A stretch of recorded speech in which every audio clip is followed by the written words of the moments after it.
তাকুলু আমওয়ালাকুম বাইনাকুম বিল বাতিল, পরস্পরের সম্পদকে অবৈধভাবে ভক্ষণ করো না।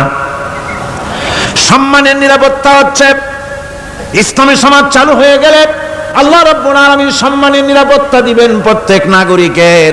আল্লাহ পাক বলছেন, ইয়া আইয়ুহাল্লাযীনা আমানু লা ইয়াসখার কওমুম মিন কওমিন, হে বিশ্বাসীরা তোমরা এক গোত্র আর এক গোত্রকে ঠাট্টা করো না। চাষিরা তাঁতিদেরকে গালি দিও না, তাঁতিরা চাষিদেরকে, জেলেদেরকে গালি দিও না। এক গোত্র আর এক গোত্রকে ঠাট্টা করো না, বিদ্রুপ করো না। ওয়ালা তালমিজু আনফুসাকুম ওয়ালা তানাবাজু বিল আলকাব, একে অপরের দোষ গিয়ে বেরিও না, একে অপরকে খারাপ নামে ডেকো না, একে অপরের কুৎসা রটনা করো না। আল্লাহ নিষেধ করেছেন। ইসলামী সমাজ হলে পরে মানুষ সব দিক থেকেই নিরাপত্তা পাবে, গ্যারান্টি পাবে, ব্যক্তি স্বাতন্ত্র্যের প্রাইভেসির নিরাপত্তা পাবে। কারো ঘরের মধ্যে কেউ হঠাৎ করে ঢুকবে না, অর্ডার নিয়ে ঢুকতে হবে, পারমিশন নিয়ে ঢুকতে হবে। আল্লাহ পাক বলেছেন, লা তাদখুলু বুয়ুতান গায়রা বুয়ুতিকুম হাত্তা তাস্তানিসু ওয়া তুসাল্লিমু আলা আহলিহা, অন্যের ঘরের মধ্যে পারমিশন ব্যতি রেখে প্রবেশ করো না। আগে সালাম দাও, পারমিশন নাও, তারপরে ঢোকো। যদি জবাব না আসে চলে যাও, বেরিয়ে যাও, এটা তোমার জন্য কল্যাণকর হবে। তারপরে ইচ্ছে মতো ধর্ম পালনের নিরাপত্তা পাওয়া যাবে ইসলামী সমাজে। কাউকে বাধ্য করা হবে না ইসলাম কবুল করার জন্য, বা অন্য ধর্ম কবুল করার জন্য কাউকে বাধ্য করা হবে না। কোরআনে কারীম বলছে, লা ইকরাহা ফিদ্দিন, ধর্মের ব্যাপারে কোনো বাড়াবাড়ি করা যাবে না, কারো উপরে কোনো ধর্মমত চাপিয়ে দেওয়া যাবে না। যার ইচ্ছে তার ইচ্ছে মতো স্বাধীনভাবে তার ধর্মকর্ম পালন সে করতে পারবে। এই ধর্ম পালনের কথা বলতে এসে আমার মনে পড়লো এবছরের হিন্দুদের দুর্গাপূজার কথা। আপনারা বলতে পারেন যে কি এর মধ্যে কি ঢুকাই দিলেন? ঠিকই ঢুকাইছে। আমি বুঝি না যে কেমন ধর্ম, আপনারা আমারে কোন। দেশের প্রধান বিরোধী দল তারা যদি বলে যে আমাদের এই দাবি যদি সরকার না মানে তাহলে 1 বছরের ভেতরে আমার দলে যত লোক আছো কেউ জুমার নামাজ পড়বা না, তাহলে তাদের দলের লোকেরা তা কি মানবে? মানবে? বিএনপি যদি বলে, সরকারে যারা আছে, যে আমাদের এই সমস্ত কথা যদি বিরোধী দল না মানে তাহলে আমার দলের কোনো লোক ঈদের নামাজ পড়বে না, শুনবে কেউ? শুনবে না। যত বড় নেতা হোক, কেউ যদি বলে, ইসলামী দলের নেতাও যদি বলে যে বছর আমাদের এই কথা যদি গভর্নমেন্ট না মানে কোন মুসলমান হজ করতে যাবে না, এই কথা মানবে কেউ? মানবে না। যেহেতু কোন দলের কোন ব্যক্তির মুহতাজ নয় ইসলামের আইন, ইসলাম পালন যার যার ব্যক্তিগত ব্যাপার, ধর্মের কাজ অবশ্যই প্রত্যেককে পালন করতে হবে। সুতরাং ইসলামী গভর্নমেন্ট এলে, ইসলামী শাসন এলে, কোরআনের শাসন এলে প্রত্যেক নাগরিক তার নিজস্ব ধর্ম ইচ্ছে মতো পালন করতে পারবে, কোনো বিধিনিষেধ আরোপিত হবে না। এর নাম হচ্ছে ইসলাম। এর নাম কি? ইসলাম। রাসূল করিম সাল্লাল্লাহু আলাইহি ওয়াসাল্লাম উহুদের ময়দানে যখন আক্রান্ত হয়ে গেলেন, চতুর্দিকে কাফেররা ঘিরে ধরেছে, বাঁচার কোনো পথ নাই। সাহাবায়ে কিরাম রাসূলকে পাহারা দিলেন। যারা রাসূলকে পাহারা দিতে দাঁড়াইছেন, জীবন দিয়ে পাহারা দিতে দাঁড়ায় গেছে, রাসূলের দিকে মুখ দিয়া, পিঠটা বাইরের দিকে দিয়ে রাসূলকে পাহারা দেওয়া শুরু করেছেন।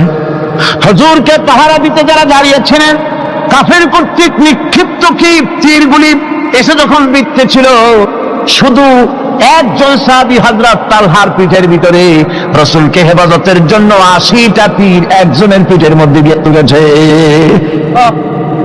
এক অসতর্ক মুহূর্তে নবীজির জানদান মোবারক শহীদ হয়ে গেল, শিরস্ত্রাণ ভেঙে গেল, লোহার কড়া প্রবিষ্ট হয়ে গেল কপালের ভিতরে। হুজুর মাথা ঘুরে পড়ে গেলেন।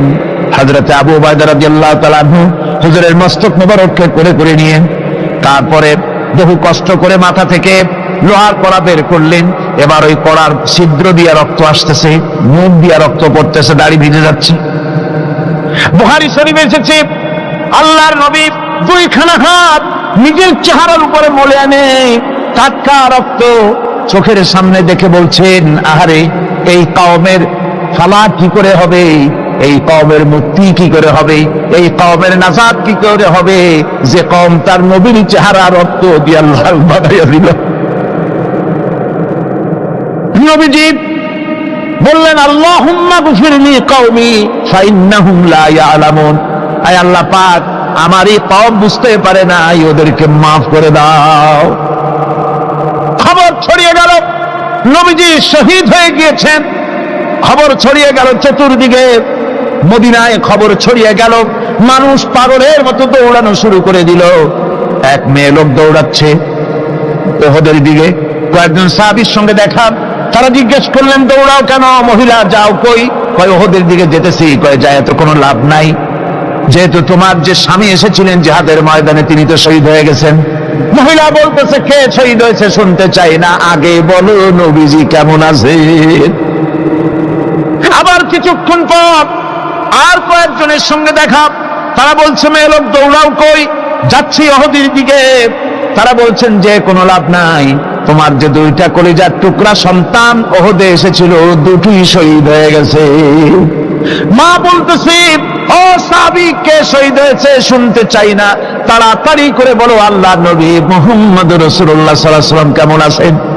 দৌড়াতে দৌড়াতে উহুদের মাঠে সাহাবায়ে কেরাম পরিবেষ্টিত, আল্লাহর নবীর কাছে গিয়ে হুজুরের জীবিত চেহারা মোবারকের দিকে তাকায়া মেয়ে লোকটি কাঁদতেছে আর বলতেছে, ইয়া রাসূলুল্লাহ, আমার স্বামী মরা শোক, আমার কলিজার টুকরা দুইটা সন্তান মরা শোক, আমার কলিজা থেকে মুছে গেছে, আপনি বেঁচে আছেন তামাম মুসলমানদের এর চাইতে বড় সান্ত্বনার রায়।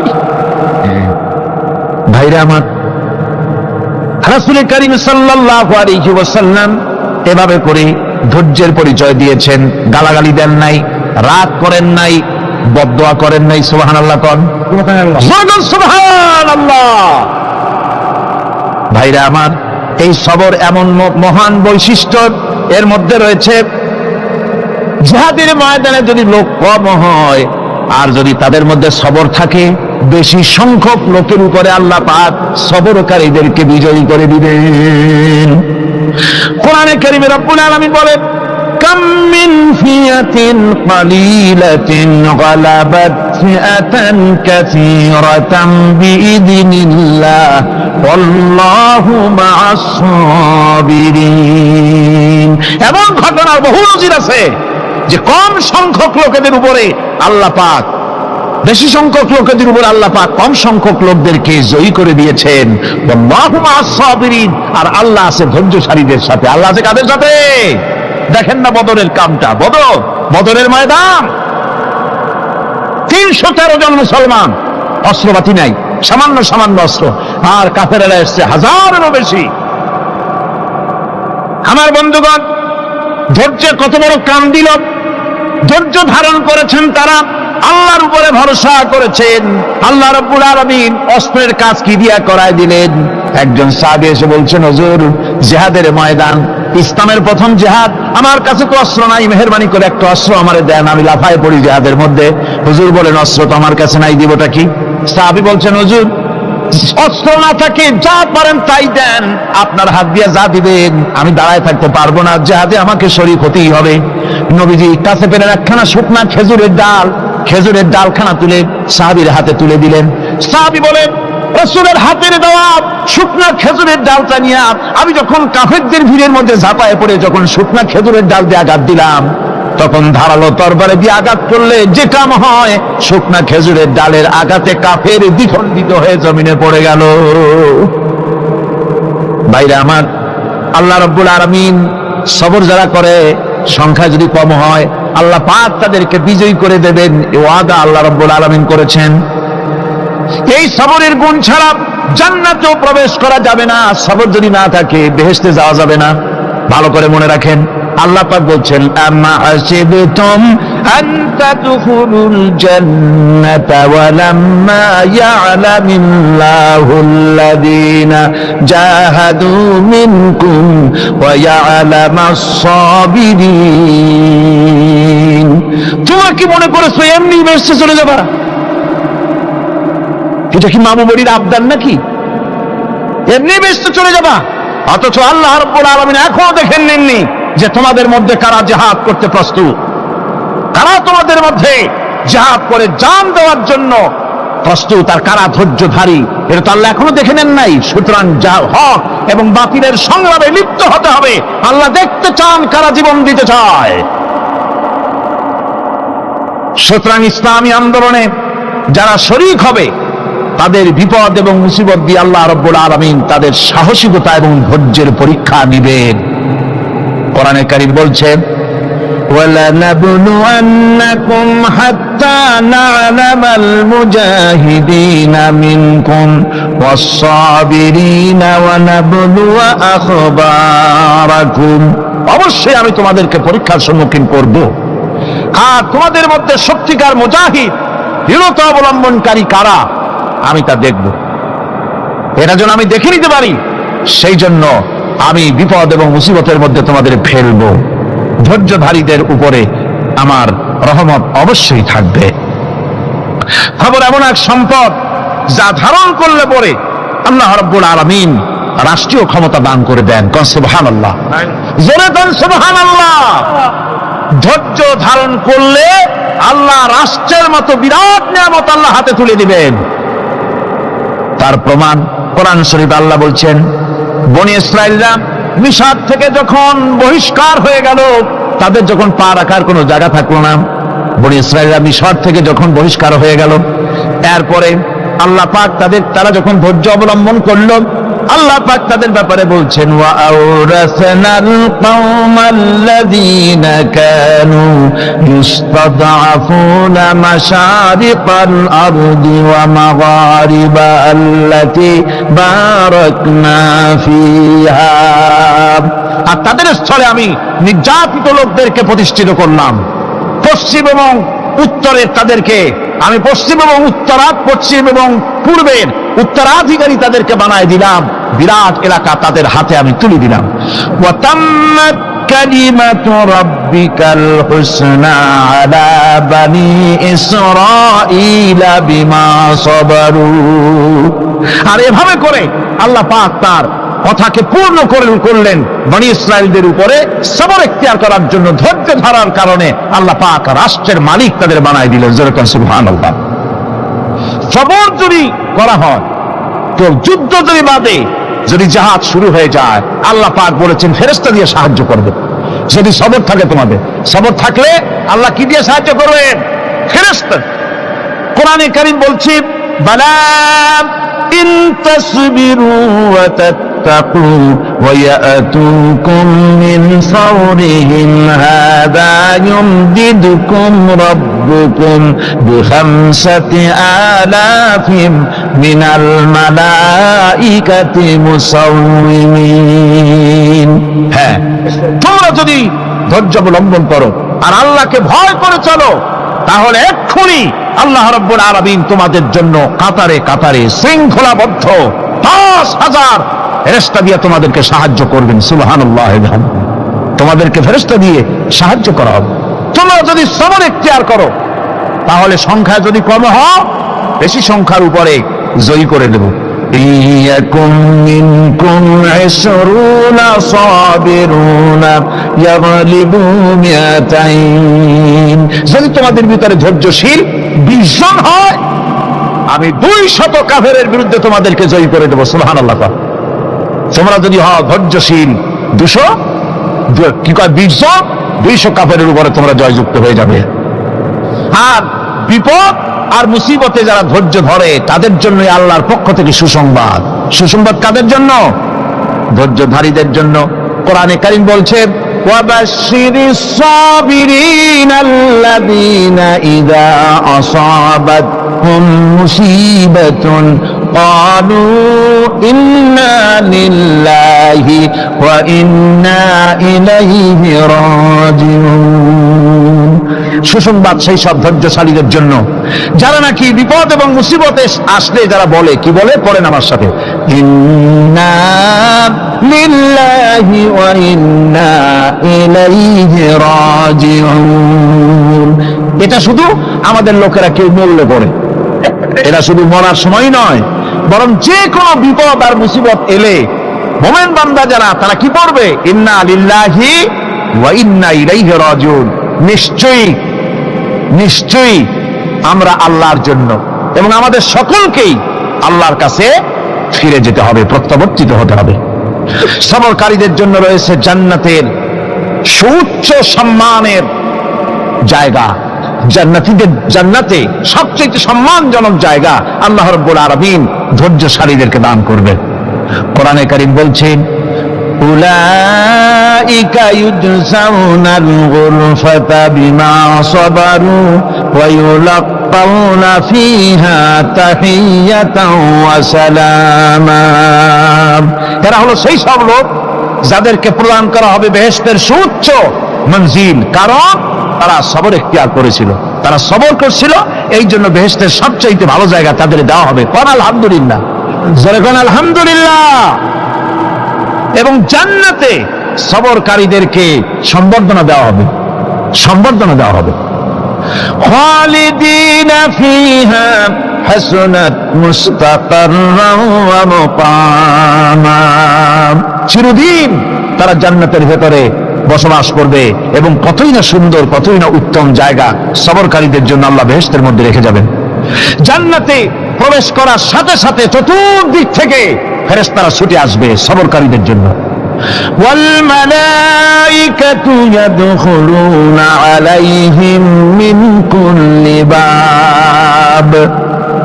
চতুর্দিক থেকে ফেরেশতারা তাদেরকে ইস্তেকবাল করবে, কি বলবে? সালামুন আলাইকুম বিমা সাবারতুম ফানি'মা উকবাদ। তোমাদের প্রতি শান্তি বর্ষিত হোক, কারণ তোমরা পৃথিবীতে সবর অবলম্বন করেছিল। কতই না উত্তম জায়গা, কতই না সুন্দর জায়গা আল্লাহ রাব্বুল আলামিন সবরের বিনিময় তোমাদেরকে দান করেছেন। সুতরাং এই সবর হচ্ছে মুসলমানদের জন্য সবচেয়ে বড় নিয়ামত। আজ আমার তো মনে হয় পৃথিবীতে মুসলমানরাই সবচেয়ে বেসবর। ট্রেনে যাবে বসা নিয়ে বেসবর, টিকিট নিয়ে বেসবর, বাসের মধ্যে বেসবর, বাজারে যাবে বেসবর, স্কুলে যাবে বেসবর, যেখানে যান সব জায়গায় আমরা বেশি অধৈর্য, ঠিক কিনা কম? সামান্য সামান্য জিনিস নিয়ে ঝগড়া করা, মারামারি করা, এই হচ্ছে আমাদের ট্র্যাডিশন। ধৈর্য অবলম্বন করতে হবে জীবনের সকল ক্ষেত্রে, এই ধৈর্য আমাদেরকে রক্ষা করতে হবে। এই ধরনের ধৈর্য যদি আমরা অবলম্বন করতে পারি, তাহলে আল্লাহ পাক বলছেন, উলাইকাল্লাযীনা সাদাকু ওয়া উলাইকা হুমুল মুত্তাকুন। এরাই হলো ঈমানের দাবিতে সত্যবাদী। কোন আলহামদুলিল্লাহ। কারা কারা? না না, শুধু সবরকারী না, এই যে 10টা পয়েন্ট বলা হলো, কয়টা পয়েন্ট বলা হয়েছে? 10টি পয়েন্ট। সেই 10টি পয়েন্ট যারা পালন করবে এরা হলো ঈমানের দাবিতে সত্যবাদী, আর এরাই হচ্ছে প্রকৃতপক্ষের মুত্তাকি। আমরা মুত্তাকি বুঝি দাঁতে ছাতা, দাড়ি টাড়ি আশ্রয় না, জাব্বা জুব্বা গায়ে দিয়ে কোনো জায়গায় পড়ে থাকে। হ্যাঁ, এটা বড় মুত্তাকি, খুব পরহেজগার। সালার চট্টর যদি পড়ে তাহলে তো আরো বড় পরহেজগার। জি, আর যদি কাপড় চোপড় মোটেও না থাকে তাহলে তো খাজা বাবা হয়ে গেল। আর আল্লাহ বলছে মুত্তাকি কারে কয়? শোনো, এরে কয় মুত্তাকি যাদের মধ্যে এই 10টা গুণ আছে। এই 10টি সত্য যদি সম্পাদন করতে পারি, যদি আমল করতে পারি, জীবন ধন্য হয়ে যাবে। সেই 10টি কথা আমি আবার আপনাদের স্মরণ পটে তুলে দিতে চাই, প্যাকেট করে পকেটে উঠাই দিতে চাই, যেন বাড়ি নিয়ে যেতে পারেন। 1 নম্বর হচ্ছে 10টি পয়েন্টের 1 নম্বর আল্লাহর প্রতি ঈমান। 1 নম্বরে আল্লাহর প্রতি ঈমান, 2 নম্বরে পরকালের প্রতি ঈমান, 3 নম্বরে ফেরেশতাদের উপর ঈমান, 4র্থ নম্বরে কিতাবের প্রতি ঈমান, 5ম নম্বরে নবীদের প্রতি ঈমান, 6ষ্ঠ নম্বরে সহায় সম্বলহীন নিকটবর্তী আত্মীয়, ইতিম, মিসকিন, প্রবাসী, মুসাফির, সাহায্য প্রার্থী, এদেরকে মুক্ত করার জন্য এদেরকে সাহায্য প্রদান করা, 7 নম্বরে নামাজ প্রতিষ্ঠা করা, 8 নম্বরে যাকাত আদায় করা, 9 নম্বরে ওয়াদা পালন করা, 10 নম্বরে সবর এখতিয়ার করা। কয়টা হইল? এই 10টি কাজ যদি আমরা পালন করতে পারি, বিপদে মুসিবতে ধৈর্য ধারণ করতে পারি, যত মুসিবত আসুক, আসলে এগুলি কিছু না। মুসিবত আল্লাহ টেস্ট করবেন, মুসিবত দিয়া আল্লাহ টেস্ট করেন। দেখা যায় যে এদের শক্তি খুব বেশি, চোখে আপনি দেখতে পারেন, কিন্তু আল্লাহ বলছেন ইন্না কায়দা শায়তানে কানা দাঈফা। বাতিলরা হলো শয়তান, বাতিলরা কি? আর ওদের চক্রান্ত আসলেই দুর্বল, এদের চক্রান্ত আসলে কি? দুর্বল। কাজেই এগুলিকে ভয় করা যাবে না। বিপদে মুসিবতে ধৈর্য ধারণ করে যদি অগ্রসর হওয়া যায় তো আল্লাহ রাব্বুল আলামিন এই 10টি পয়েন্ট যদি আমল করা যায়, দুনিয়াও শান্তি পাবো, আখিরাতেও শান্তি পাবো। যত মুসিবত আসুক, বিপদ আসুক, ধৈর্যের সাথে মোকাবেলা করতে হবে। ধৈর্যের অর্থ কি? আমি আগেই বলেছি, ধৈর্যের অর্থ হচ্ছে অবিচলতা, দৃঢ়তা, বরদাস্ত করা, সহিষ্ণুতা, ধীরতা, স্থিরতা। ধৈর্যের অর্থ এটা নয় একজন একটা থাপ্পড় মারলো আর আপনি বলবেন যে বাবা ব্যথা পাইছো নাকি, তাহলে আর একখান থাপ্পড় দিয়ে দাঁত আমার সবগুলো ভালায় দেয়। এর নাম ধৈর্য নয়। ধৈর্য হচ্ছে পরিস্থিতির মোকাবেলা করতে হবে সাহসিকতার সাথে, এর নাম হচ্ছে ধৈর্য। قرأ القرآن فاستظهره فحل حلاله وحرم حرامه أدخله الله الجنة। আল্লাহর নবী বলেন, যে ব্যক্তি কোরআন শরীফ তেলাওয়াত করবে এবং কোরআনের হালাল অনুযায়ী হালালকে মেনে চলবে, হারাম অনুযায়ী হারাম থেকে ফিরে থাকবে, এরকম কোরআনের উপরে যে তেলাওয়াত করবে আর আমল করবে, আল্লাহ রাব্বুল আলামিন কিয়ামতের দিন তাকে জান্নাতের ভিতরে প্রবেশ করাবেন। শুধু বেহেশতে যাবে না, ওয়াসাফাহু ফি হাসরাতিন মিন আহলি বাইতিহি কুল্লুহুম কাদ ওয়াজাবাত লাহুন নার। নবীজি বলেন, এই কোরআনে কারীমের বরকতে কিয়ামতের দিন ওই ব্যক্তি তার রক্ত সম্পর্কিত 10 জন আত্মীয়র ব্যাপারে সুপারিশ করার জন্য তৌফিক পাবে আল্লাহর দরবারে। এমন 10 ব্যক্তি, যেই 10 ব্যক্তির জন্য হিসাবের পরে জাহান্নাম ওয়াজিব হয়ে গিয়েছিল, এমন 10 ব্যক্তি সম্পর্কে কোরআনের তেলাওয়াতকারী আর আমলকারী আল্লাহর দরবারে সুপারিশ করার জন্য পারমিশন পাবেন। এমন নিয়ামত, সেই নিয়ামত থেকে আমরা বঞ্চিত হয়ে যাচ্ছি। আমি বলি না যে আপনারা কলেজ ইউনিভার্সিটিতে ছেলেদের পড়তে দিবেন না, আমি তা বলি না। তারা কলেজ ইউনিভার্সিটিতে বিলক্ষণ পড়াশোনা করুক, কিন্তু তাদেরকে কোরআন শরীফ শিখান। লক্ষ লক্ষ টাকা খরচ করলেন ছেলের পেছনে, কিন্তু কোরআন শিখালেন না। আপনি মরে গেলে আপনার জানাজাটা পড়বে, এ তৌফিকও সে পেল না। জানাজার ইমামতি তো দূরের কথা, জানাজার নিয়ত জানে না, পাক পবিত্রতা জানে না। বাপ মরে গেছে, সে তখন ছিল মার্কেটে, শুনলো বাপ মরছে, তাড়াতাড়ি জানাজায় শরীক হতে হবে। প্যান্টও পাক নাই, যেহেতু পেশাবের যখন বেগ এসেছিল দেওয়ালের পাশে দাঁড়াইয়া কাম সারছে, দোয়া মোছার কাম নাই, মাথায় টুপি নাই, নাক মোছা রুমাল ছিল পকেটে, রুমালটা মাথায় দিয়া দাঁড়ায় গেল, আল্লাহু আকবার। বাপের কপালে যা আছে তাই হোক। তারপরে বাপ মরে গেছে, কান্না শুরু করেছে। যেদিন মরছে সেদিন কানতেছে, পরের দিন একটু মুখ মলিন কান্দে। নাম বল্টু মিয়া। তার আবার এক বন্ধু আছে, তার নাম শান্টু মিয়া। শান্টু মিয়া বলছে, মিয়া বল্টু কান্দো কেন? কয় বাপ মরে গেছে। কয় এগুলো বাঁচে নাকি? এগুলো মরি যে, আমার একটা ছিল ওটাও মরছে। চিরকাল কারো বাপ থাকে না, সুতরাং এত মন খারাপ কেন? আসো, ইন্ডিয়া থেকে ভালো একটা বই আসছে, সেটা দেখে এত আনন্দ পাবে। বাপ তো বাপ, 14 গোষ্ঠী মরলেও মনের দুঃখ মুছে যাবে। এরপরে বাড়ি এনে তাকে সিনেমার ছবি দেখানো হলো। ছবি সে দেখলো, ফেরার সময় বাপের কবরের কাছ থেকে যাওয়ার সময় দাঁড়িয়ে গেল ক্ষণিকের জন্য। আহারে বাপ, বিদায় হয়ে গেলা, কি দেব তোমারে? কিছু তো নাই আমার কাছে, তাই সারা রাত ধরে যা কিছু দেখলাম এগুলি তোমার আমল নামায় দিয়ে গেলাম। জোরে কর নাউজুবিল্লাহ। আমি সমস্ত পিতাদেরকে বলতে চাই, সন্তানদেরকে কোরআন শিখান, কাজে লাগবে। কোরআন শিখালে কাজে লাগবে। কোরআন শরীফ মুখস্থ করে, বেশি করে মুখস্থ করেন কোরআনে কারীম, আপনার ফায়দা হবে। হযরত ওমর রাদিয়াল্লাহু তাআলা আনহু বর্ণনা করছেন যে রাসূল কারীম সাল্লাল্লাহু আলাইহি ওয়াসাল্লাম বলেছেন, ইউকালু লিসাহিবিল কুরআনি ইকরা ওয়ারাত্তিল কামা কুনতা তুরাত্তিলু ফিদ দুনিয়া। কিয়ামতের দিন জান্নাতীদেরকে, বেহেশতীদেরকে আল্লাহ রাব্বুল আলামিন বলবেন, কোরআন শরীফ তেলাওয়াত করো আর উপরের দিকে উঠতে থাকো। কোরআনে যেভাবে দুনিয়ার বুকে কোরআনে কারীম তুমি মুখস্থ করেছিলে, ধীরে ধীরে তেলাওয়াত করতে, ওইভাবে ধীরে ধীরে কোরআন তেলাওয়াত করো আর উপরের দিকে উঠতে থাকো। আল্লাহ পাক বলতে থাকবেন উপরের দিকে ওঠো, তেলাওয়াত করো আর ওঠো। উঠতে উঠতে যেই জায়গা গিয়ে তোমার তেলাওয়াত শেষ হয়ে যাবে, জান্নাতের ওই জায়গাটা তোমার জন্য বরাদ্দ হবে। আবু দাউদ শরীফের হাদিস। জান্নাতের ওই জায়গাটা তোমার জন্য বরাদ্দ হবে। এখন যাদের শুধু সূরা ইখলাস আর সূরা কাউসার মুখস্থ, তারা তো দুই পা আগাই বসে যাবে, উঠতে পারবেন না। বেশি বেশি মুখস্থ করেন, হাফেজে কোরআন হন অথবা হাফেজের মতো হন। বেশি বেশি মুখস্থ করেন সূরা ইয়াসিন, সূরা দুখান, সূরা রহমান, সূরা ওয়াকিয়া, সূরা মুজাম্মিল, এই সমস্ত সূরা, বেশি সূরা আল আরাফ, সূরা কাহাফ, সূরা মারিয়াম ইত্যাদি মুখস্থ করেন। কিয়ামতের দিন কাজে লাগবে। জান্নাতের অত উঁচায় উঠতে পারবেন। হাফেজে কোন জায়গায় যাবে? সুবহানাল্লাহ ওয়া বিহামদি। 30 পারা কোরআন যার সিনার ভিতরে, জান্নাতের কোন জায়গাটা আল্লাহ তাকে বরাদ্দ করবেন? সুবহানাল্লাহ, সুবহানাল্লাহ। কোরআনে কারীমকে মুখস্থ করুন, বেশি করে মুখস্থ করুন। কোরআনে কারীমকে বেশি করে তেলাওয়াত করুন।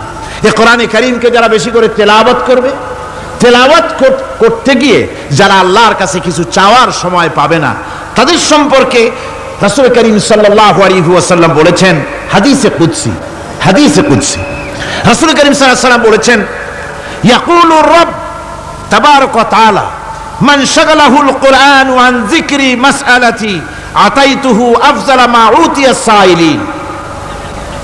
আল্লাহর নবী বলেন, আমার আল্লাহ পাক বলেছেন, কোরআন তেলাওয়াত করতে গিয়ে যারা ব্যস্ত থাকে, কোরআন তেলাওয়াত করতে করতে যারা আমার কাছে হাত পেতে কিছু চাওয়ার সময় পায় না, যারা আমার কাছে হাত পেতে কিছু চায়, তাদের থেকে তেলাওয়াতকারীদেরকে আমি রব্বুল আলামিন বেশি করে দেই। সুবহানাল্লাহ। কোরআন তেলাওয়াত করতে করতে যারা আল্লাহর কাছে হাত পেতে চাওয়ার সময় পায় না, আল্লাহ পাক বলেন যারা চায় তাদের থেকে তেলাওয়াতকারীকে আমি বেশি দেই। আমার বন্ধুগণ, শুধু তাই নয়, এই কোরআনে কারীম যারা তেলাওয়াত করবে, আমল করবে, কিয়ামতের দিন তার মা বাবার মাথার উপরে আল্লাহ রাব্বুল আলামিন, আবু দাউদ শরীফের হাদিসে এসেছে, তার মা বাপের মাথার উপরে নূরের টুপি পরিধান করানো হবে। এমন নূরের টুপি, এমন নূরের তাজ পরানো হবে, চন্দ্র সূর্যের আলোকে ম্লান করে দেবে। হাসরবাসীরা প্রশ্ন করবেন, এ লোকটি কে? কোন ফেরেশতা নাকি বলে না, কোন নবী নাকি বলে না, তবে কি ইনি কে? জবাব হবে, ইনি হচ্ছেন সেই ব্যক্তি যিনি তার সন্তানদেরকে কোরআন শিখিয়েছিলেন। কোরআন শিখানোর কারণে আল্লাহ রাব্বুল আলামিন আজ তার মা বাপের মাথার উপরে নূরের টুপি পরিধান করে হাসরের ভিতরে মর্যাদা দিলেন। কিয়ামতের দিন দুনিয়া মর্যাদা পাওয়া যাবে, আখিরাতেও মর্যাদা পাওয়া যাবে যদি কোরআনে কারীমকে তেলাওয়াত করা যায়, আমল করা যায়, বোঝা যায়, তাহলে এই সমস্ত নিয়ামত আল্লাহ পাক দান করবেন। সুতরাং এই এত বড় নিয়ামত থেকে আমরা যেন কেউ বঞ্চিত হয়ে না যাই। কোরআন হচ্ছে এমন এক কিতাব যার তাফসীর লেখা হয় নাই। পৃথিবীতে এমন কোনো ভাষা নাই, পৃথিবীর উল্লেখযোগ্য সবগুলি ভাষায় কোরআনে কারীমের তাফসীর লেখা হয়েছে, কিন্তু কোন মুফাসসির আজ পর্যন্ত কথা বলেন নাই যে আমি যে তাফসীর লিখছি এর চাইতে ভালো তাফসীর আর কেউ লিখতে পারেও না আর পারবেও না, এটা শেষ, আর তাফসীর লেখা লাগবে না। এ কথা কেউ বলতে পেরেছে? জোরে বলেন, পেরেছে? পারে নাই। তার কারণ কি? আল্লাহ রাব্বুল আলামিন বলেন, قُلْ لَوْ كَانَ الْبَحْرُ مِدَادًا لِكَلِمَاتِ رَبِّي لَنَفِدَ الْبَحْرُ قَبْلَ أَن تَنفَدَ كَلِمَاتُ رَبِّي وَلَوْ جِئْنَا بِمِثْلِهِ مَدَدًا। আল্লাহ পাক বলেন, নবী আপনি বলুন, আমার রবের কথাগুলি লেখার জন্য যদি সমুদ্রের পানিগুলি, সমুদ্রের সমস্ত পানিগুলি যদি কালিতে পরিণত হয়ে যায়, আর আমার রবের কথাগুলি যদি লেখা শুরু হয়ে যায়, আমার রবের কথাগুলি লেখার পূর্বে সমস্ত সমুদ্রের পানিগুলি শেষ হয়ে যাবে। তারপরে যদি আবার সমুদ্র ভরে দেওয়া হয়, আরো যদি লেখা হয়, তবুও আমার রবের কথা লেখা শেষ হবে না। আল্লাহ রাব্বুল আলামিন বলেন, وَلَوْ أَنَّ مَا فِي الْأَرْضِ مِنْ شَجَرَةٍ أَقْلَامٌ وَالْبَحْرُ يَمُدُّهُ مِنْ بَعْدِهِ সাবআতু আবহুরিম মা নাফিদাত কালিমাতুল্লাহ।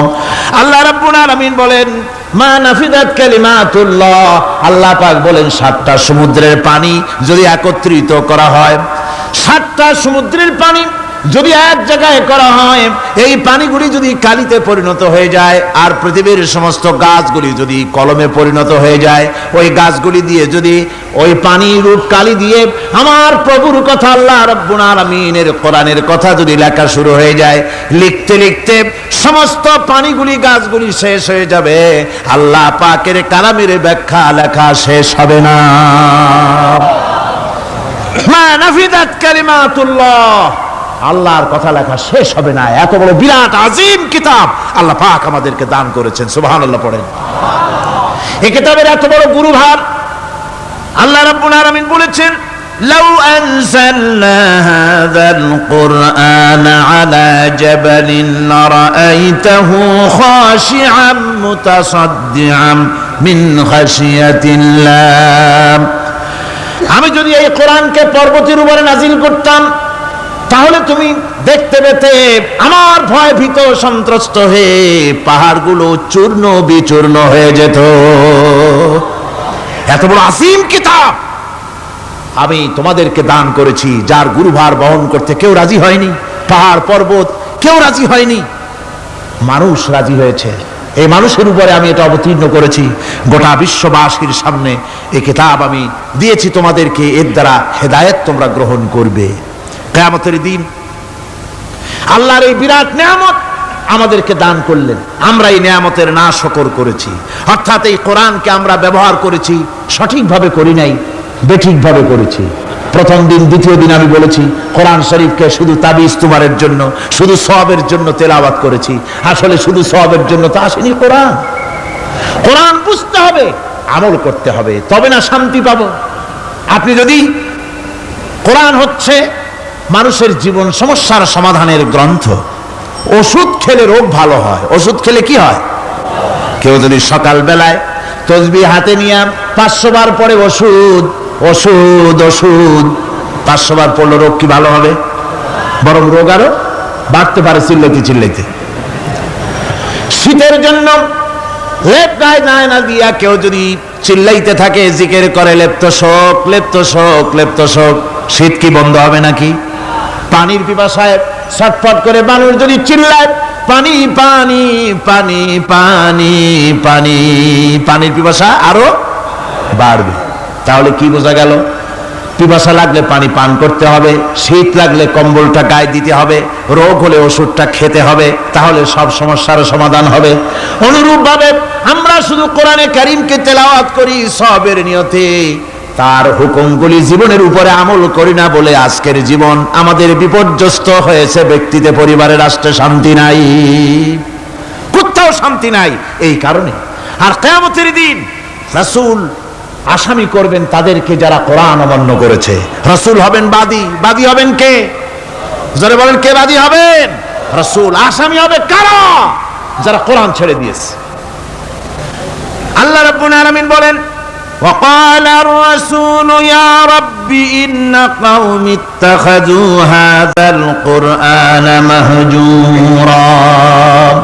কিয়ামতের দিন রাসূল আল্লাহর দরবারে ফরিয়াদ করবেন, আয় আমার রব, আয় আমার আল্লাহ তাআলা, এই সমস্ত লোকগুলি তোমার কালামকে, তোমার কোরআনকে অপ্রয়োজনীয় জিনিস বলে তারা পরিত্যাগ করেছিল। আমার বন্ধুগণ, কিয়ামতের দিন যখন এরা উপস্থিত হবে আল্লাহর দরবারে, আল্লাহ রাব্বুল আলামিন কোরআনের সাথে যারা ঠাট্টা করেছে, বিদ্রুপ করেছে, কোরআনের আইনকে নিয়ে যারা ঠাট্টা বিদ্রুপ মজাক উড়াইছে, কিয়ামতের দিন তাদেরকে বলা হবে ওয়াকিলাল ইয়াউমা নানসাকুম কামা নাসিতুম লিকা ইয়াউমিকুম হাযা। কিয়ামতের দিন আল্লাহ রাব্বুল আলামিন কোরআনের ঠাট্টাকারী, কোরআনের বিদ্রুপকারী, কোরআনের আইনের অমান্যকারীদেরকে বলবেন আমি আজকে তোমাদের ভুলে গেলাম, যেমন করে তোমরা এই দিনে আমার সঙ্গে সাক্ষাৎকারের কথা ভুলে গিয়েছিলে। তোমরা যেমন আমার আজকের এই কিয়ামতের দিনের কথা যারা ভুলে গিয়েছিলে, আজকে আমিও তোমাদেরকে ভুলে গেলাম। এরপরে কি হবে? ওয়ামাওয়াকুমুন নার ওয়া মা লাকুম মিন নাসিরিন। আল্লাহ পাক বলেন এরপরে এদের জায়গা হবে জাহান্নাম, আর এদের সাহায্যকারীও কেউ থাকবে না, জাহান্নামে চিরকাল থাকতে হবে। এটা এই জন্য যে তারা আল্লাহর কোরআনের সঙ্গে ঠাট্টা করেছে, বিদ্রুপ করেছে, কোরআনের আইন মানে নাই, কোরআনের আইনকে অমান্য করে চলেছে। এই জন্য কিয়ামতের দিন আল্লাহ রাব্বুল আলামিন তাদেরকে শাস্তি প্রদান করবেন। কোরআন পৃথিবীর বুকে আল্লাহ নাজিল করেছেন, শুধু তেলাওয়াত করবেন ঝুলে ঝুলে, এজন্য নয়। কি জন্য নাজিল হলো? এবার উদ্দেশ্য শুনুন। আল্লাহ পাক বলেন আর রহমান আল্লামাল কোরআন। আল্লাহ রাব্বুল আলামিন তিনি হলেন এমন দয়াবান, এমন রহমান, যিনি কোরআন শিখালেন। কি কারণে শিখালেন? কোরআন নাজিলের উদ্দেশ্য কি? আল্লাহ পাক বলেন ইন্না আনজালনা ইলাইকাল কিতাবা বিল হাক্কি লিতাহকুমা বাইনান নাসি বিমা আরাকাল্লাহ। আল্লাহ পাক বলেন এই কিতাব আমি আপনার প্রতি অবতীর্ণ করেছি এই জন্যে যাতে করে আপনি আল্লাহর প্রদর্শিত এই বিধান অনুযায়ী মানুষের উপরে বিচার ফয়সালা করতে পারেন। মানুষের উপরে আইন চলবে আল্লাহ। কার আইন? জোরে বলেন কার আইন? আলা লাহুল খালক ওয়াল আমর। সৃষ্টিজাত আইন চলবে কার? আল্লাহ পাক বলেন এই জন্য নাজিল করলাম, কোরআন নাজিল করেছি যাতে করে কোরআনের আইন দিয়ে বিচার ফয়সালা করতে পারেন, সেই জন্যই কোরআন নাজিল করলাম। আসলে আল্লাহর নবীর এই পৃথিবীতে আগমনের উদ্দেশ্য ওটাই ছিল। হুয়াল্লাযী আরসালা রাসূলাহু বিল হুদা ওয়া দীনিল হক লিইয়ুযহিরাহু আলাদ-দীনি কুল্লিহি ওয়া কাফা বিল্লাহি শাহীদা। আল্লাহ রাব্বুল আলামিন বলেন আমি আমার রাসূলকে দ্বীনে হক সত্যের বিধান সহকারে দুনিয়ায় প্রেরণ করেছি।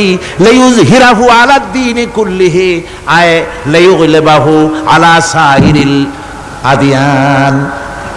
সমস্ত আদিয়ানে বাতিলের উপরে আমার দিনকে বিজয়ী করে দেওয়ার জন্য আমি রাসূলের কাছে কিতাব সহকারে তাকে অবতীর্ণ করেছি।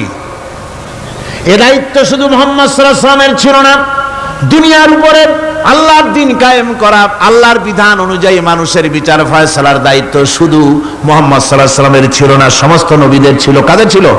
সব নবীদের ছিল। فبعث الله النبيين مبشرين منذرين وأنزل معهم الكتاب بالحق ليحكم بين الناس। আল্লাহ পাক বলেন সমস্ত নবীদের কাছে আমি কিতাব অবতীর্ণ করেছি এই জন্য যে তারা সহজ এবং সোজা পথে যারা চলতে চায় তাদেরকে তিনি সুসংবাদ দিবেন, আর বাঁকা পথে যারা চলবে তাদেরকে তিনি জাহান্নামের ভীতি প্রদর্শন করবেন। আর আমি তার উপরে যে কিতাব অবতীর্ণ করেছি এই কিতাব দিয়ে জনগণের উপরে বিচার ফয়সালা করবে, আইন চলবে আল্লাহর কিতাব দিয়ে। আইন চলবে কি দিয়ে? আল্লাহর কিতাব দিয়ে। আল্লাহর কিতাব অনুযায়ী জনগণকে পরিচালিত করবেন। এই জন্য আমি এই কোরআনকে নাজিল করেছি, অতীত এই কিতাবগুলি নাজিল করেছি। কুল ইয়া আইয়ুহান নাসু ক্বাদ জাআকুমুল হাক্কু মির রাব্বিকুম। আল্লাহ পাক বলেন নবী আপনি বলে দেন, আপনি বলুন হে মানব সকল, আল্লাহর পক্ষ থেকে তোমাদের জন্য মহাসত্য এসেছে, এই মহাসত্য যদি অনুসরণ করো তোমাদের জন্য কল্যাণকর হবে। ওমান দাল্লা ফাইন্নামা ইয়াদুল্লু আলাইহা। আর যদি কোরআনকে অমান্য করো, আল্লাহর কিতাবকে অমান্য করো, তাহলে তোমাদের জন্য অকল্যাণ হবে। আজ আপনারা বলেন আল্লাহর কিতাবের আইন কি আমাদের দেশে চলে? কোরআনের আইন কি চলে? চলে না। কোরআনের আইন চলে না। আমরা কি খুব শান্তিতে আছি? খুব আরামে আছি? শ্রমিকরা তাদের শ্রমের মূল্য পায়, কৃষক তার উৎপাদিত পণ্যের সঠিক দাম পায়, নারী তার সতীত্বের মর্যাদা পায়। জনগণ কি আরামে ঘুমাতে পারে?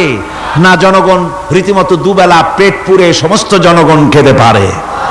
এর একমাত্র কারণ হচ্ছে কোরআনের আইনকে অমান্য করা হয়েছে।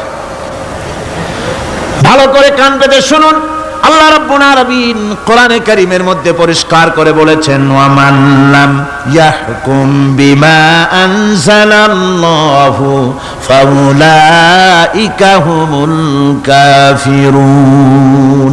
যারা নাকি আমার দেওয়া বিধান অনুযায়ী, কোরআন অনুযায়ী যারা বিচার ফয়সালা করে না, ফাউলাইকা হুমুল কাফিরুন, ফাউলাইকা হুমুজ জালিমুন, ফাউলাইকা হুমুল ফাসিকুন। যারা আমার দেওয়া বিধান অনুযায়ী বিচার ফয়সালা করে না, তারা কাফির, তারা জালিম, তারা ফাসিক। সুতরাং এর ভিতরে এই জুলমের মধ্যে জালিমদের অন্তর্গত, ফাসিকদের অন্তর্গত হয়ে বাংলাদেশের বহু মুসলমান, পৃথিবীর বহু এলাকার মুসলমান এর মধ্যে লিপ্ত হয়ে আছে। কোরআনের আইন চালু না করলে পরে, কোরআনের আইন না মানলে পরে জালিম হতে হবে, কাফির হতে হবে, ফাসিক হতে হবে। অর্থাৎ যতখানি না মানবেন ততখানি এই বিশেষণে বিভূষিত হতে হবে। এক শ্রেণীর লোক আছে যারা বলে বেড়ান ধর্ম আর রাজনীতি আলাদা। বলেন কিনা কর, জোরে বলেন, বলে কিনা? ধর্ম আর রাজনীতি আলাদা। তারা বলেন আমরা ধর্ম নিরপেক্ষ থাকতে চাই। তারা কি থাকতে চায়? ধর্ম নিরপেক্ষ থাকতে চায়। কোরআনে কারিমে এই ধর্ম নিরপেক্ষবাদীদের ব্যাপারে কোরআন কি বলছে শুনুন। আল্লাহ রাব্বুল আলামিন বলেন, আলাম তারা ইলাল্লাযীনা ইয়াজউমুনা আন্নাহুম আমানু বিমা উনজিলা ইলাইকা ওয়া মা উনজিলা মিন ক্বাবলিক।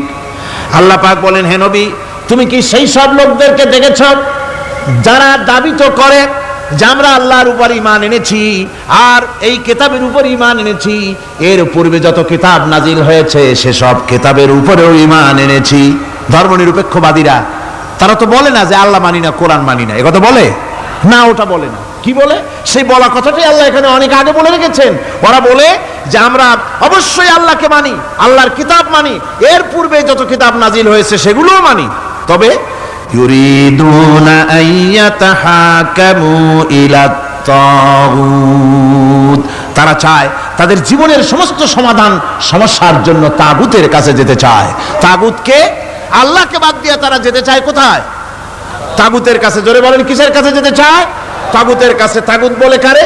তাগুত বলা হয় যে নিজে আল্লাহর আইন মানে না এবং অপরকেও আল্লাহর আইন অমান্য করতে বাধ্য করে, তাকে বলা হয় তাগুত। ওরা বলে ধর্ম আর রাজনীতি আলাদা। কোরআন মানি কিন্তু কোরআনের আইন মানি না। ওরা কোরআন মানে ঠিকই, বলে যে কোরআন মানি, কিন্তু কোরআনের আইন মানে। তাহলে এ মানি বলার অর্থটা কি? এর মূল্যটা কোথায়? কোরআন যদি মানো তো কোরআন বলেছে সুদ খেও না। আমাদের দেশে সুদ চলছে না? কোরআন বলেছে বিবিকে পর্দায় রাখো, পর্দায় কি রাখা হচ্ছে? কোরআন বলেছে ওজনে কম দিও না, তা কি মানা হচ্ছে? কোরআন বলেছে আমার আইন দিয়ে দেশ শাসন করো, তা কি করা হচ্ছে? সুতরাং ধর্মনিরপেক্ষ মতবাদ যেটা, এই মতবাদটা কোরআনের দৃষ্টিতে কুফরি মতবাদ। ধর্মনিরপেক্ষ মতবাদ কি? জোরে বলেন, ধর্মনিরপেক্ষ মতবাদ কি? কোন মুসলমান, যে ব্যক্তি নিজেকে মুসলমান বলে দাবি করে, ধর্মনিরপেক্ষ মতবাদ সে বিশ্বাস করতে পারে না, জায়েজ নাই, হারাম। আফাতুমিনুনা বিবাদিল কিতাব ওয়া তাকফুরুনা বিবাদ। তোমরা কোরআনের কিছু অংশকে মেনে নিবে আর কিছু অংশকে করবে অস্বীকার। এটা যদি করো দুনিয়ার জীবনে পাবে দুনিয়ার জীবনে জিল্লতি আসবে, লাঞ্ছনা আসবে, আর কিয়ামতে পাবে জাহান্নামের শাস্তি। সুতরাং ধর্মনিরপেক্ষ মতবাদের অর্থ তারা বলে যে ধর্মহীনতা নয়, আসলে কিন্তু ধর্মনিরপেক্ষ মতবাদের অর্থই হলো ধর্মহীনতা। ঠিক কিনা কন? জোরে বলেন ঠিক কিনা? এই ধর্মনিরপেক্ষ মতবাদ আমাদের দেশের জন্ম হয় নাই, এর জন্ম হয়েছে ইউরোপ সভ্যতায়। প্রাচীন ইউরোপ সভ্যতায় এর জন্ম হয়েছিল। সেখান থেকে তার আন্ডা বাচ্চা ভারতে এসেছিল। ভারত থেকে এই আন্ডা বাচ্চার কিছু অংশ 1972 সালে তদানীন্তন সরকারের মাথার উপরে ভারত চাপিয়ে দিয়েছিল। সেই ধর্মনিরপেক্ষ মতবাদ 1972 সনের সংবিধানে লেখা হলো, কিন্তু 1982 সনে যখন সংবিধান আবার অ্যামেন্ডমেন্ট করা হলো, তখন ধর্মনিরপেক্ষতার কপালে ঝাঁটা মেরে বিদায় করা হয়েছে। বাংলাদেশে ধর্মনিরপেক্ষ মতবাদ চলতে পারে না। ধর্মনিরপেক্ষ মতবাদের কথা আমাদের দেশে তারাই বলে যারা ৭২ সনে ক্ষমতায় ছিলেন। তারা ধর্মের সাথে কি ব্যবহার করেছেন আমরা ভুলে যাই নাই, আপনারা ভুলে গেছেন। ১৯৭২ সনে দেশের সমস্ত বিশ্ববিদ্যালয়ের মনোগ্রাম থেকে ইকরা বিস্মি রাব্বিকাল্লাযী খালাক রাব্বি জিদনি ইলমা কোরআনে কারীমের এই আয়াতকে বিদায় করে দেওয়া হয়েছিল। শাসনতন্ত্রের শিরোনামে বিসমিল্লাহকে গ্রহণ করা হয় নাই। শুধু তাই নয়, কোরআনে কারীম যেখানে তেলাওয়াত করা হয় তখনকার সময় রেডিওতে, টেলিভিশনে, ওই ৭২ থেকে ৩ বছর, এবং এখনো সেই দলটি মিটিং করতে গিয়ে, কোনো জায়গায় কিছু করতে গিয়ে আগে কোরআন শরীফ, তারপরে গীতা, তারপরে বাইবেল, এগুলি হচ্ছে মুনাফিকের লক্ষণ। কিসের লক্ষণ? যেখানে যেই টেবিলে, যেই মঞ্চে কোরআন তেলাওয়াত হয়, বাইবেল গীতা পড়া হারাম, পড়া হতে পারে না। কোরআনের চাইতে শ্রেষ্ঠ কিতাব আল্লাহর দুনিয়া আছে? সমস্ত কিতাবকে রদ করেছে কোরআন। হযরত ওমর রাদিয়াল্লাহু তাআলা আনহু রাসূল করিম সাল্লাল্লাহু আলাইহি ওয়াসাল্লামের কাছে গিয়ে তাওরাতের একটা পাতা পড়তেছিলেন। হযরত আবু বকর রাদিয়াল্লাহু তাআলা আনহু সেখানে চলে এলেন। এসে দেখেন রাসূল করিম সাল্লাল্লাহু আলাইহি ওয়াসাল্লামের চেহারা মোবারক লাল হয়ে গিয়েছে গোসায়। হযরত আবু বকর বললেন, ওমর, তুই যদি এর থেকে মরে যেতিস, তুই যদি এর থেকে মরে যেতিস, তুই যদি এর থেকে মরে যেতি, ৩ বার বললেন। হযরত ওমর শিউরে উঠলেন, হতচকিত হয়ে উঠলেন। আবু বকর আমাকে মরার কথা বলছেন কেন? তিনি তাকিয়ে দেখেন রাসূল করিম সাল্লাল্লাহু আলাইহি ওয়াসাল্লামের চেহারা মোবারক গোসায় লাল হয়ে গিয়েছে। হযরত ওমর বলছেন, ইয়া রাসূলুল্লাহ, আমার এবং আমার পিতা মাতার জীবন আপনার কদম মোবারকে উৎসর্গ হয়ে যাক। আমি অপরাধ করেছি, কি অন্যায় করেছি হুজুর আমাকে বলুন। হুজুর বলছেন, ওমর, তুমি যে তাওরাতের পাতা আমার সামনে পড়তেছো, এই তাওরাত যার উপরে নাজিল হয়েছিল, সেই মুসা আলাইহিস সালাম যদি আজকে বেঁচে থাকতেন, তাহলে আমার উম্মতের ভিতরে শামিল হয়ে যাওয়া তার জন্য ফরজ হয়ে যেত। অতীতের সমস্ত কিতাবকে রদ করা হয়েছে, সমস্ত শরিয়াতকে বন্ধ করা হয়েছে।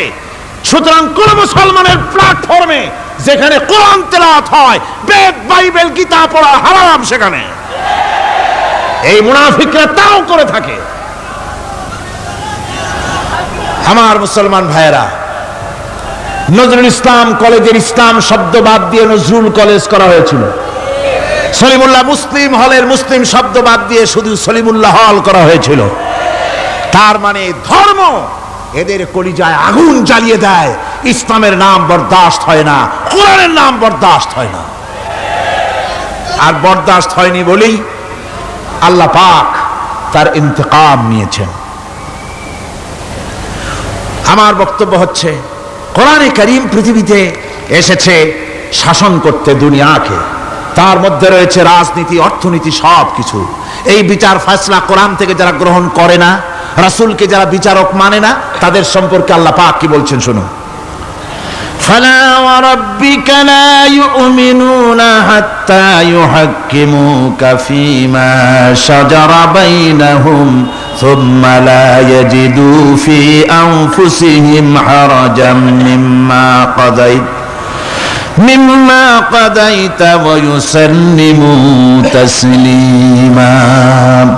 আল্লাহ রাব্বুল আলামিন বলেন, ফালা ওয়া রাব্বিক, কখনো নয় হে নবী, আপনার রবের কসম, কখনোই নয়। ওরা মুমিন নয় যারা নাকি তাদের জীবনের সব কিছুর ব্যাপারে যতক্ষণ পর্যন্ত আপনাকে বিচারক না মানে, আপনার দেওয়া ফয়সালাকে গ্রহণ না করে, এবং আপনি বিচার করার পর ফয়সালা দেওয়ার পরে এটার উপরে দ্বিধাহীন চিত্তে মেনে যতক্ষণ না নিবে, ততক্ষণ পর্যন্ত তারা যত ঈমানের দাবি করুক, তারা আসলে মুমিন না। এ ফতোয়া কার? এ ফতোয়া কার? আল্লাহ রাব্বুল আলামিনের ফতোয়া। কখনো মুমিন হতে পারবে না যারা রাসূলুল্লাহকে ফয়সালাকারী হিসেবে গ্রহণ না করবে, কোরআনকে সংবিধানের উৎস হিসাবে গ্রহণ না করবে। কোরআন এসেছে আইনের কিতাব হিসাবে পৃথিবীর মানুষকে পরিচালিত করার জন্য। আজ এই কোরআনের আইন যারা মানে সেখানে শান্তি পায়, কোরআন যেখানে মানে না সেখানে শান্তি হয় না। আল্লাহ পাক পরিষ্কার বলেছেন কোরআনের আইন মেনে চলো। আর যারা এই কোরআনকে অমান্য করবে তাদের শাস্তি কি হবে? আল্লাহ পাক বলেন, আল্লাযীনা কাযযাবু বিল কিতাবি ওয়া বিমা আরসালনা বিহি রুসুলানা ফাসাউফা ইয়ামালুন। আল্লাহ পাক বলেন, আমি যে কিতাব নাজিল করেছি এই কিতাবকে যারা মিথ্যা মনে করে, কিতাবকে যারা অস্বীকার করে, কোরআনের আইন যারা মানে না, আমি যে রসুলের উপরে যা নাজিল করেছি সেগুলির উপরে যারা ঈমান আনে না, এগুলিকে যারা মানে না, তাদের জন্য এর পরিণতি তারা খুব শীঘ্রই টের পাবে। খুব শীঘ্রই তাদেরকে পরিণতি দেওয়া হবে। কিয়ামতের দিন তাদেরকে আল্লাহ রাব্বুল আলামিন জাহান্নামে প্রবেশ করাবেন। কোরআনের অমান্যকারীদের জায়গা কোথায় হবে? কোথায় হবে তাদের জায়গা? জাহান্নামের ভিতরে হবে। সুতরাং আমরা কোথায় যেতে চাই? জাহান্নামে না জান্নাতে? বেহেশতে যদি যেতে চাই, দুনিয়ায় যদি শান্তি চাই এবং আখিরাতে যদি মুক্তি পেতে চাই, তাহলে আমাদেরকে কোরআনের আইনকে মানতে হবে। কিসের আইন মানা লাগবে? কোরআনের আইন মানতে হবে। কোরআনে কারীমের নাজিল হলো, আল্লাহ পাক যে কোরআন আমাদের শিখালেন, আর রহমান আল্লামাল কোরআন, যে কোরআন তিনি আমাদের শিখালেন। এই কোরআন নাজিলের পদ্ধতি ছিল মদিনা এবং মক্কা। রাসূলের মক্কি জিন্দেগিতে কিছু নাজিল হয়েছে, আর মদনী জিন্দেগিতে নাজিল হয়েছে কিছু। মক্কা শরীফে যেগুলি নাজিল হয়েছে সে সূরাগুলো ছিল তাওহীদ, রিসালাত এবং আখিরাতের উপরে নির্ভর করে। আর মদনী সূরা যেগুলি ছিল সেগুলি ফৌজদারি দণ্ডবিধি, উত্তরাধিকারী আইন, তারপরে যাকাত, ওসর, যুদ্ধ, সন্ধি, বন্দি, এরপরে রয়েছে স্বরাষ্ট্রনীতি, পররাষ্ট্রনীতি, অর্থনীতি, জীবন পরিচালনার সমস্ত বিধি আর ব্যবস্থা মদনী জিন্দেগির সূরাগুলিতে, অবতীর্ণ সূরাগুলিতে আল্লাহ রাব্বুল আলামিন নাজিল করেছেন। কোরআন শরীফ মানুষের সকল সমস্যার সমাধান দিয়েছে। এখানে আমি এখন তার কিছু নমুনা পেশ করছি আপনাদের সামনে, আপনাদের বোঝার জন্য যে কোরআন। অনেকে বলে যে কোরআনের তাফসীরের ভেতরে রাজনীতির আলোচনা হয়। রাজনীতি সেইটুক করি যেটুকুন আল্লাহ কোরআনে করেছেন। যেরকম আলহামদুলিল্লাহ, এর থেকে বাড়াই কিছু বলি নাকি? না। কোরআন যেটুকুন করেছে, রাসূলুল্লাহ যেটুকুন করেছে, একজন মুসলমান হিসাবে তা করা আপনার আমার জন্য কি? সুন্নত, নফল। ওইটা করা কি জোরে কোন? এটা করা আমাদের জন্য ফরজ। সেই জন্য আমি কিছু নমুনা পেশ করছি আপনাদের সামনে, বুঝতে পারবেন যে কোরআন শুধু নামাজের কথা নিয়ে আসে নাই। কোরআনের মধ্যে আয়াত সংখ্যা কত? 6666। এটা ঠিক না, কিছু কম আছে। 6000 কয়েক শত, ভালো করে গুনে দেখা দরকার। তো এই যে আয়াতে কারিমা যেগুলি রয়েছে, এর মধ্যে মাত্র 500 আয়াত হচ্ছে হুকমে শরঈ। ভালো করে শুনুন, 500 আয়াত আদেশ এবং নিষেধ জাতীয়। এটা করো, ওটা করো না, এটা হালাল, ওটা হারাম। এ হলো 500। তো এই যদি 500 হয় তাহলে বাকি 6000 কি? বাকি 6000 ইতিহাস, দর্শন, বিজ্ঞান, রাজনীতি, অর্থনীতি, সমাজনীতি, উত্তরাধিকারী আইন, পররাষ্ট্রনীতি, স্বরাষ্ট্রনীতি, মানুষের জীবনে যা দরকার, ইহকাল, পরকাল, কবর, হাসর, মিজান, সিরাত, জান্নাত, জাহান্নাম, এসব কিছু আল্লাহ পাক বাকি হাজার হাজার আয়াতের মধ্যে বলেছেন। তো 500 আয়াতের পরিচিতি আমাদের জানা আছে, নামাজ, রোজা, হজ, যাকাত, হালাল, বৈধ, অবৈধ ইত্যাদি সম্পর্কে। কিন্তু বাকি আয়াতগুলিতে আমাদের জীবন পরিচালনার ব্যাপারে আল্লাহ পাকের কথা শুনুন, কিভাবে এ কথাগুলি আল্লাহ পাক আমাদের বলছেন। বিচার পদ্ধতি সম্পর্কে শুনুন। কোরআন যে বিচার পদ্ধতি আমাদেরকে দিয়েছেন, নিরঙ্কুশ ন্যায় বিচারের কথা কোরআন বলেছে। কোরআন বলেছে বিচার হতে হবে কি ধরনের? ওয়াইদা হাকামতুম বাইনান নাসি আন তাহকুমু বিল আদল। কোরআন শরীফ বলেছে তোমরা যখন লোকদের মাঝে বিচার ফয়সালা করবে তখন অবশ্যই সুবিচার করবে, জাস্টিস, ন্যায় বিচার করবে। এই ন্যায় বিচার করতে গিয়ে তোমার সামনে যদি বিজাতীয় কোনো লোক আসামি হয়ে দাঁড়ায়, অমুসলিম, তখন বিচারটা কিভাবে করবে? কোরআনে কারীম বলছে ওয়ালা ইয়াজরিমান্নাকুম শানাআনু কওমিন আলা আল্লা তা'দিলু। কোন বিশেষ শ্রেণীর বিচার কাজ করতে গিয়ে, কোন বিশেষ শ্রেণী বা জাতির বিচার কার্য পরিচালনা করতে গিয়ে তাদের প্রতি বিদ্বেষ যেন তাদেরকে তুমি যেন জুলুম করে না বসো, তখন যেন তুমি ইনসাফ করতে পারো, তাদের উপরে জুলুম করবে না।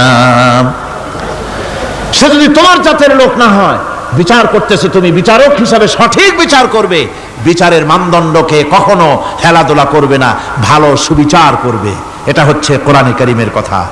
আর আত্মীয় স্বজনের বিচার সম্পর্কে বলা হচ্ছে যে তোমরা বিচার নিয়ে, সুবিচার নিয়ে তোমরা দাঁড়াও, দণ্ডায়মান হও সুবিচার নিয়ে। মুসলমানেরা তোমরা যখন বিচার করবে, তখন এই বিচার করতে গিয়ে ওয়ালাউ আলা আনফুসিকুম আবিল ওয়ালিদাইনে ওয়াল আকরাবিন, সে যদি তোমার নিজের বিরুদ্ধেও যায় বিচার, তা যদি তোমার সন্তান সন্ততি ভাই ব্রাদার মা বাপ ইত্যাদির বিরুদ্ধেও যদি চলে যায়, ইন ইয়াকুন গানিয়ান আও ফাকিরান, যদি সে গরিব হয় যদি সে ধনীও হয়, বিচারের বেলায় কোনো রকম তারতম্য করবে না, আপন হোক পর হোক বিচার করতে হবে সঠিক। এটা কার কথা?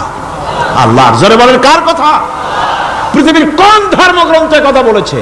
পৃথিবীর কোন জাতি কথা বলেছে? কোরআন বলেছে এই সুবিচারের কথা। সুবিচার করতে হবে, বিচারের বেলায় খবরদার আপন পর এবং কোন ধর্মের লোক এই চিন্তা করতে যেও না। কোরআনে কারীমের রয়েছে, কোরআনে কারীমের মধ্যে রয়েছে ফৌজদারি দণ্ডবিধি, জুডিশিয়াল ল, ফৌজদারি দণ্ডবিধি। এখানে একটা কথা বলে নিতে হয়, আল্লাহর আইন, মূল কথাটা কি? আল্লাহর আইন। আল্লাহর আইনের কথা শোনা মাত্রই এক শ্রেণীর লোকেরা মনে করে আল্লাহর আইন মানেই হলো হাত কাটা, আল্লাহর আইনের অর্থই হলো গলা কাটা, আল্লাহর আইনের অর্থই হলো দৌড়া মারা। এটা একটা বাজে কথা। আল্লাহ পাকের আল্লাহ কি এইরকম একটা বদমেজাজি দারোগার মতো আল্লাহ যে মানুষ পাইলেই খালি পিটাবে আর হাত কাটবে? একটা কথা হইল? হাত কাটা, গলা কাটা, এটা কখন? সুবিচার প্রতিষ্ঠিত হয়ে যাবে, খাওয়া পড়ার গ্যারান্টি মিলবে, তারপরে যদি কেউ চুরি করে দৃষ্টান্তমূলক শাস্তি দাও হাত কেটে। এর আগে না। মদিনা মুনাওয়ারায় হযরত ওমর রাদিয়াল্লাহু তাআলা আনহুর সময় অনাবৃষ্টির কারণে দুর্ভিক্ষ দেখা দিয়েছিল। তখন হযরত ওমর জাস্টিসদেরকে, ম্যাজিস্ট্রেটদেরকে ডেকে পরিষ্কারভাবে এলান করে দিয়েছিলেন, এখন যদি কোনো চোর ধরা পড়ে, এই দুর্ভিক্ষ চলাকালীন কোন চোর যদি ধরা পড়ে আর প্রমাণিত হয় পেটের জ্বালায় চুরি করেছে, খবরদার তার হাতকে তোমরা কাটবে না, খবরদার হাত কাটবে না। ইসলাম তো আগে পেটে দেয়। আগে কোথায় দেয়? পেটে, তারপরে দেয় পিঠে, আগে দেয় না। মানুষের খাওয়া পড়া শিক্ষা চিকিৎসা বাসস্থান সবটার গ্যারান্টি দেওয়া হয়। মদিনায় যখন এই গ্যারান্টি এসে গেল, চোরের হাত কাটা আইন মক্কায় নাজিল হয় নাই, নাজিল হয়েছে মদিনা মুনাওয়ারায় রাসূলের মদনী জিন্দেগিতে। কোন সময়? যখন রাসূলুল্লাহ প্রেসিডেন্ট। রাসূলুল্লাহ কি? জোরে কোন? রাসূলুল্লাহ কি? রাষ্ট্রপতি। সেই সময় মানুষ দরজা খুলে ঘুমাবার সুযোগ পেল, খাওয়া পড়া শিক্ষা চিকিৎসা বাসস্থানের গ্যারান্টি পেল। এই সময় আল্লাহ রাব্বুল আলামিন তিনি যখন দেখলেন ইসলামী সমাজ ব্যবস্থা কোরআনের আইনের মাধ্যমে মানুষ সব রকমের নিরাপত্তা লাভ করেছে, পেটের সমস্যার সমাধান হয়ে গেছে, তখন আল্লাহ আইন জারি করলেন, আস-সারিকু ওয়াস-সারিকাতু ফাকতাউ আইদিয়াহুমা, চোর পুরুষ হোক আর নারী হোক উভয়ের হাত কেটে দাও। পুরুষ হোক আর নারী হোক এখন উভয়ের হাত কেটে দাও। দৃষ্টান্তমূলক শাস্তি হোক, যাতে করে এই চুরি আর না কেউ না করে। পেটে খাবার আছে, চাকরি আছে, ওষুধ আছে, শিক্ষা আছে, থাকার মতো জায়গা আছে, এখন চুরি করো কেন? তাহলে বোঝা যাবে এটা নেশায় পরিণত হয়েছে। কি হয়েছে? নেশা। তখন তো আর চোরকে বসায় সেলুট মারা আর যাবে না, এখন হাতটা কাটিয়া একটা শাস্তি দিয়ে দাও। আমাদের দেশে কিন্তু চোরের হাত কাটা আইনের ব্যাপারে কোনো চোরের আজ পর্যন্ত মিছিল করে না। বাংলাদেশের কোন ছোট ছোট চোর, যেমন তাল চোর, বেল চোর, কচু চোর, ছাতি চোর, জুতা চোর, আরো যত ছোট ছোট চোর, এই সব চোরেরা কি কোনোদিন মিছিল করেছে যে চোরের হাত কাটা আইন মানি না, মানবো না? বলেছে কেউ? বলেন। কিন্তু এই আইনের বিরুদ্ধে সোচ্চার কারা? কোন চোরেরা? নিশ্চয়ই ছোট চোরেরা না, বড় চোরেরা। যারা তাল বেল চুরি করে না, বরং কলমের খোঁচা দিয়া সরকারের জনগণের লক্ষ কোটি কোটি টাকা পকেটস্থ করেন মেহেরবানি করে, ওইসব তারা মনে করেন যদি এই আইন চালু হয়ে যায় তাহলে তালসর বেলসরের তো কোনো ক্ষতি নাই, ইসলামী রাষ্ট্র চালু হলে পরে তো সকলের পেটে ভাত আসবে, ওই তাল বেল আর চুরি করা লাগবে না, তাদের তো সুবিধা। কিন্তু মুসিবতটা তো আমাদের হবে, বেশি খাইয়া খাইয়া জিব্বা পুরু হয়ে গেছে, এখন ওই বেশি খাইতে না পারলে বদভ্যাস চালু হয়ে যাবে, চুরি করতে যখন যাইবে তখন এই আইন তো বিসমিল্লাহ হবে আমাদের দিয়া। এই জন্য ওনারাই বিরোধিতা করেন চরম ভাবে। আমার বন্ধুগণ, কোরআনের আইন বন্ধ করার ক্ষমতা কারো নাই, এই আইন চালু হলে পরেই শান্তি আসবে। ওরা বিরোধিতা করছে, ওরা বলছে চোরের হাত কাটা আইন, এটা হচ্ছে একটা অমানবিক ব্যাপার। আইনটা কার? আল্লাহর। মানুষগুলি কার? তো তোমারা তো দরদ কেন? মায়ের চাইতে মাসির দরদ বেশি, এটা কি খুব সুলক্ষণ? না, এটা দারুণ কুলক্ষণ। সুতরাং আল্লাহ রাব্বুল আলামিন তার আইন হচ্ছে শাশ্বত আইন। চোরের হাত কাটা আইন অর্থ এ নয় যে বাংলাদেশ ইসলামী দল যদি ক্ষমতায় আসে পাইকারি দরে চোরের হাত কাটা আরম্ভ করবে, না। ততক্ষণ পর্যন্ত আইন চালু হবে না যতক্ষণ পর্যন্ত সমস্ত মানুষ তাদের কর্মসংস্থান না হবে, খাবার না পাবে, চাকরি বাকরি না হবে, খেয়ে পরে খাওয়া পড়া শিক্ষা চিকিৎসা বাসস্থান সবটার গ্যারান্টি মিলবে, তারপরে আইন চালু হবে, এর আগে নয়। আল্লাহ রাব্বুল আলামিন ফৌজদারি দণ্ডবিধি আওতার ভিতরে চোরের কি শাস্তি হবে তা বললেন, নরহত্যার শাস্তি কি হবে তাও আল্লাহ পাক এখানে বলছেন, ইয়া আইয়ুহাল্লাযীনা আমানু কুতিবা আলাইকুমুল কিসাসু ফিল কাতলা। আল্লাহ পাক বলেন তোমাদের প্রতি নরহত্যার শাস্তি স্বরূপ কিসাস নির্দিষ্ট করা হয়েছে, অর্থাৎ হত্যার বদলে হত্যা করা। একজন মানুষ আর একজন মানুষকে হত্যা করেছে, কোরআনের আইন হচ্ছে ওকেও হত্যা করো। কি সুন্দর আইন, সুবহানাল্লাহ পড়েন। তাহলে কি হবে? রেডিও টেলিভিশনে পত্র পত্রিকার মাধ্যমে যদি খবর ছড়ানো হয় যে হত্যাকারীর বিচার হবে কোরআনের আইন অনুযায়ী, প্রকাশ্য রাজপথে হত্যাকারীকে তাকেও যদি হত্যা করে দেওয়া হয়, এই দৃশ্য উপস্থিত জনতা যত দেখবে, পত্র পত্রিকায় খবর পাবে, টেলিভিশনের পর্দায় দেখতে পাবে, যারা দেখলো এই সব লক্ষ লক্ষ জনতার ভেতরে মানুষ হত্যা করার দুঃসাহস আর আসবে? আল্লাহ পাক বলছেন এটা হচ্ছে মানুষের কিসাস, এর মধ্যে রয়েছে মানুষের জীবন। এরপরে নরহত্যার শাস্তি আল্লাহ পাক এভাবে কোরআনে কারীমের মধ্যে বললেন।